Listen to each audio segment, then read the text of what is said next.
ആ ഫ്രൂട്ട്സിൻ്റെ വണ്ടി പോണ കണ്ടപ്പോഴേ വാങ്ങിയതാ. മുന്തിരി ആപ്പിളൊക്കെ ഉണ്ട്. ഈ സമയത്തൊക്കെ നല്ലോണം ഫ്രൂട്ട്സ് കഴിക്കണം. എന്നാ എന്തൊക്കെ ഉണ്ട്? ആ അമ്മേ, ഞാൻ കുറച്ച് ദിവസം വിചാരിക്കണം പച്ചമുന്തിരി. പിന്നെ അത് റൂമിൽ കൊണ്ടുവച്ച് കഴിച്ചോട്ടാ, മറ്റവൾക്ക് കൊടുക്കണ്ട. അതിപ്പോൾ രണ്ടാൾക്ക് വീതിക്കാനൊന്നുമില്ല. അതെ, ആ ശരിക്കും കുനിഞ്ഞിട്ട് കൈ കൊണ്ട് ഇങ്ങനെ ഇങ്ങനെ ആക്കി അടുക്കി, എന്നാലേ സുഖപ്രസവമൊക്കെ ആവുള്ളൂ.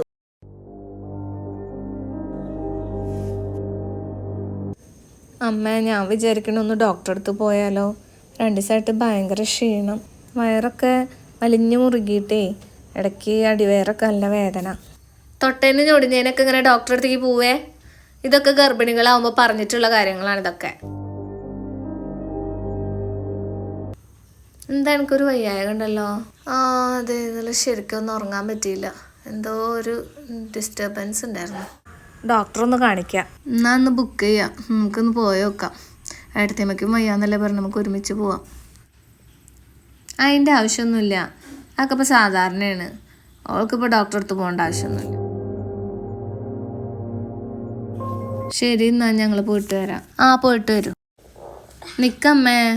എൻ്റെ അമ്മേ, ഈ സമയത്തെങ്കിലും അതിനോട് നല്ല പോലെ നിന്നൂടെ? പാവല്ലേ അത്? അത്രയ്ക്ക് പാവമൊന്നുമല്ല. എന്നിട്ടാണോ സ്വന്തം വീട്ടുകാർ ഇത്രയും കണ്ണീര് കുടിപ്പിച്ചിട്ട് അവരെ വേണ്ടെന്ന് പറഞ്ഞിട്ട് എൻ്റെ ചേട്ടൻ്റെ കൂടെ ഇറങ്ങി പോകുന്നത്? നീ കുറച്ച് അനുഭവിക്കട്ടെ, നീ വരുന്നുണ്ടേ വാ.